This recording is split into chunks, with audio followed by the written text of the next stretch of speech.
So, Lasal at saka UST. No?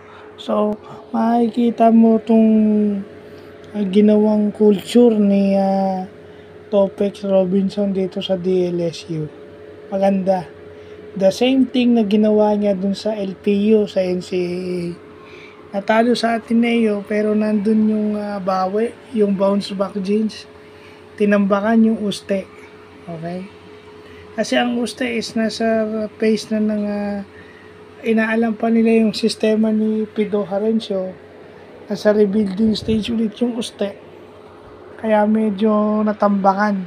At etong si Cabanyero lang ang gumagawa rito sa Uste, yung double figure scorer. Samantalang dito sa Lasal, madami kang pagpipilian.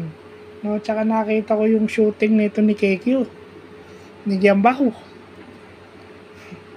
Mukhang nagpa-practice na to ng shooting niya at medyo gumagana na.